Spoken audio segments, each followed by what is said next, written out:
Assalamualaikum warahmatullahi wabarakatuh. Om Swastiastu, Namo Buddhaya, Salam Kebajikan. Kami dari kelompok 3 kelas Bahasa Indonesia G562 UPN Veteran Jawa Timur akan menampilkan video dan penjelasan terkait dengan pertunjukan karapan sapi. Sebelumnya perkenalkan, saya Aulia Kineta dengan NPM 210130 10186. Nama saya Ranggadi Utama dengan NPM akhir 264. Saya Putmia Irin Tias dengan NPM 2101 30 10 170. Nama saya Citra Pramita Irmayanti dengan NPM 210 130 101 68. Saya Muhammad Asnadani Arifin, NPM 22 03 40 100 85. Pulau Jawa memiliki beberapa daerah dengan ciri khas masing-masing. Salah satunya daerah Madura. Madura memiliki beberapa tradisi yang sangat unik yang tidak ditemui di daerah lain. Tradisi tersebut adalah karapan sapi. Karapan sapi adalah perlombaan pacuan sapi. Karapan sapi dari Madura ini sudah banyak dikenal oleh masyarakat luas, baik dari masyarakat lokal, nasional, maupun internasional. Karapan sapi sudah menjadi kebudayaan orang Madura sejak zaman dahulu. Kunto Wijoyo menggambarkan tradisi khas dari Madura ini sebagai suatu kombinasi dari perayaan rakyat, pertunjukan ternak, hiburan, dan pacuan sapi. Tradisi ini telah turun-temurun dan selalu menarik perhatian dari masyarakat luas. Setiap karapan sapi ini diadakan, Madura selalu dibanjiri oleh pengunjung dari luar Madura, bahkan dikunjungi oleh wisatawan mancanegara. Karena ini, karapan sapi dijadikan sebagai salah satu objek wisata budaya primadona andalan Jawa Timur.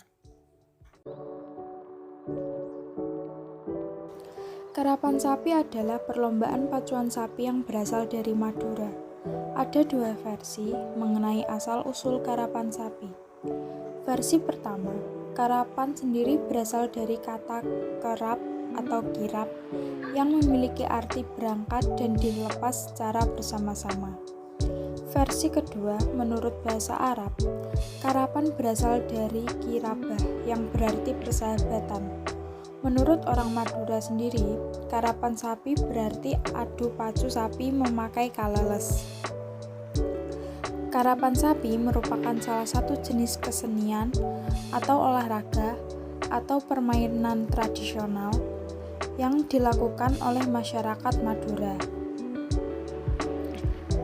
Karapan sapi merupakan adu cepat sepasang sapi yang dikendalikan oleh joki yang berdiri di atas kayu, di mana kayu tersebut berada di antara kedua sapi dengan melawan pasangan sapi lainnya. Dalam permainannya, karapan sapi melibatkan beberapa pihak, di antaranya pemilik sapi pacuan, kemudian ada orang yang mengendalikan sapi pacuan di atas kaleles atau sering disebut sebagai tukang tongko, kemudian orang yang menggertak sapi saat diberi aba-aba agar dapat melesat dengan cepat, yang sering disebut sebagai tukang getak. Ada orang yang menarik dan menuntun sapi, sering disebut sebagai tukang tonja. Dan yang terakhir, ada rombongan yang bertugas untuk bersorak-sorak, memberi semangat atau tukang gubra.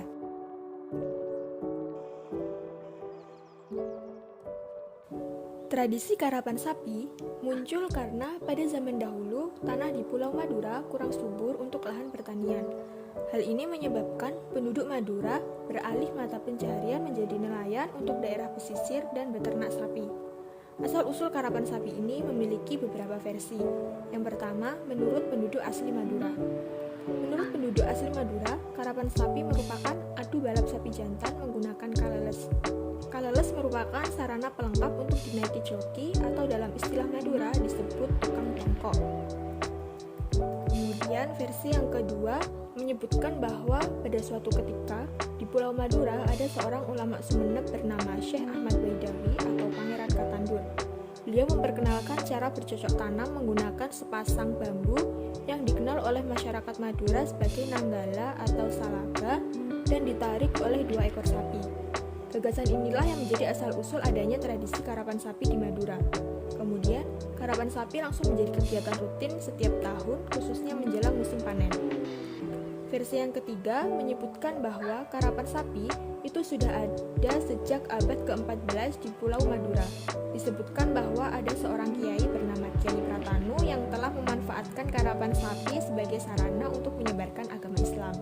Oleh karena itu, filosofis ajaran-ajaran dalam agama Islam dihubungkan dengan posisi sapi sebelah kanan dan sebelah kiri yang harus berjalan seimbang agar jalannya tetap lurus. Maksudnya adalah agar manusia itu selalu berada di jalan yang benar.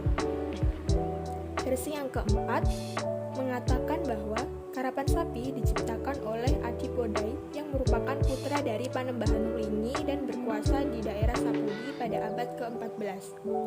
Adipodai yang sudah lama mengembara di Madura mempunyai pengalaman di bidang pertanian dan membawa pengalamannya tersebut ke Pulau Sapudi. Beliau mengajarkan salah satu teknik untuk mempercepat penggarapan lahan pertanian, yaitu dengan menggunakan sapi. Sehingga banyak penduduk Madura yang menggunakan sapi untuk menggarap lahan sawahnya. Kegiatan tersebut menjadi salah satu kegiatan yang sampai saat ini dikenal sebagai karapan sapi. Pelaksanaan karapan sapi.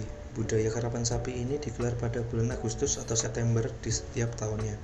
Lalu untuk babak final akan diperlombakan pada akhir bulan September atau Oktober di tahun yang sama. Sebelum perlombaan ini dimulai, terlebih dahulu para pasangan sapi akan diarak untuk mengelilingi area pacuan dengan iringan alat musik gamelan Madura. Hal ini bertujuan untuk melemaskan otot-otot sapi dan sekaligus sebagai ajang pamer pakaian dan hiasan yang digunakan oleh sapi yang akan mengikuti karapan sapi ini. Pakaian dan hiasan yang dikenakan oleh sapi ini akan dilepaskan setelah ajang arak-arakan selesai. Setelah arak-arakan sapi selesai, lomba pertama akan dimulai. Lomba pertama ini bertujuan untuk menentukan klasmen pertama. Di babak ini, para peserta akan mengatur strateginya masing-masing agar sapi pacuannya bisa masuk di kelompok atas. Jika bisa masuk ke kelompok atas, maka babak penyisihan di mana menjadi babak selanjutnya. Sapi tersebut bisa berlomba dengan sapi pacuan kelompok bawah. Terdapat 4 babak penyisihan di mana pertandingannya menggunakan sistem gugur. Jadi, sepasang sapi pacuan yang kalah tidak bisa memasuki pertandingan selanjutnya. Sedangkan sapi pacuan yang menang akan bertanding kembali dengan sapi pacuan yang menang dari pertandingan lain.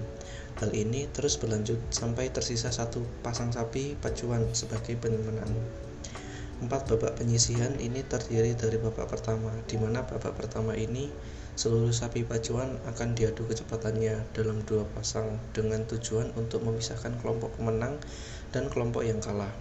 Pada babak ini, semua sapi pacuan yang menang ataupun kalah bisa bertanding kembali sesuai kelompoknya. Selanjutnya, babak kedua atau babak pemilihan kembali. Pada babak ini, pasangan sapi pacuan yang ada di kelompok menang akan diadu kembali. Demikian sama halnya dengan pasangan sapi-sapi yang ada di kelompok yang kalah. Dan pada babak kedua ini, semua pasangan sapi pacuan baik dari kelompok menang maupun kalah diperbolehkan bertanding kembali, kecuali beberapa pasang sapi yang berada di posisi kemenangan di masing-masing kelompok. Selanjutnya babak ketiga, atau bisa disebut babak semifinal. Di babak ini masing-masing pasangan sapi pacuan yang menang pada masing-masing kelompok akan diadu kembali untuk menentukan 3 pasang sapi pemenang dan 3 sapi dari kelompok kalah.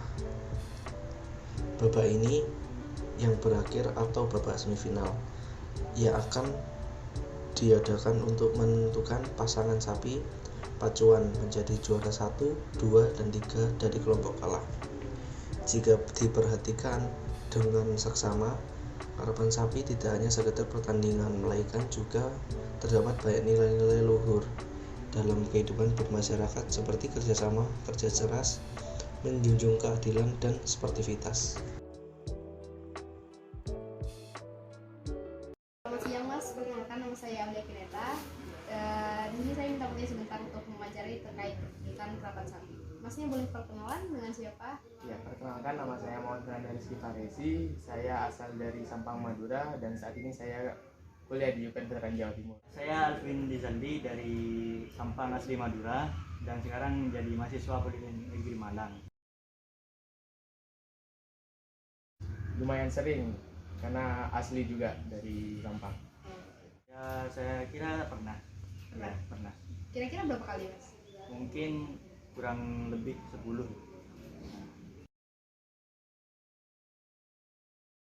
Pertunjukan karapan sapi itu adalah kayak lomba di mana ada sepasang sapi yang dijogikan oleh satu orang dan diadukan bersama 3 atau 2 kelompok dan bersaing secara kompetisi seperti itu. Perlombaan antara setiap tim dan satu tim itu dijoki oleh satu orang dan 2 sapi. Maknanya mungkin kata orang dulu itu sebagai perwujudan rasa syukur dari warga lokal terhadap tanahnya yang subur dari yang dulunya tandus, mungkin seperti itu. Kalau maknanya mungkin hanya ingin melestarikan budaya asli Madura saja. Tidak ada jawaban yang lain? Saya kira cukup. Menurut narasumber yang telah kami wawancarai, karapan sapi merupakan lomba sepasang sapi yang dikendalikan oleh satu orang, kemudian diadukan dengan 2 atau 3 tim lainnya. Makna dari tradisi karapan sapi ini adalah sebagai perwujudan rasa syukur atas suburnya tanah Madura yang semulanya tandus, serta tradisi karapan sapi ini dilakukan untuk melestarikan kebudayaan asli Madura. Kesimpulan yang dapat kita ambil adalah karapan sapi merupakan tradisi perlombaan pacuan sapi yang berasal dari Pulau Madura, Jawa Timur. Karapan sapi biasanya diadakan setiap bulan Agustus sampai Oktober setiap tahunnya. Awal mula karapan sapi dilatar belakangi oleh tanah Madura yang kurang subur untuk lahan pertanian. Sebagai gantinya, orang-orang Madura mengalihkan mata pencahariannya sebagai nelayan yang di daerah pesisir dan berternak sapi yang sekaligus digunakan untuk bertani, khususnya dalam membajak sawah atau ladang. Karapan sapi juga mengalami perubahan seiring dengan perkembangan zaman, yang mana karapan sapi saat ini lebih minimalis, tidak menggunakan ritual dan hiasan yang mewah seperti dulu. Bagi sebagian besar masyarakat Madura, karapan sapi tidak hanya sebatas pesta rakyat biasa atau warisan turun-temurun. Karapan sapi adalah simbol kebanggaan yang mengangkat harkat dan martabat masyarakat Madura. Sebab sapi yang digunakan untuk pertandingan merupakan sapi-sapi yang berkualitas yang sangat baik dan sangat tinggi yang mendapat perlakuan istimewa dari para pemiliknya.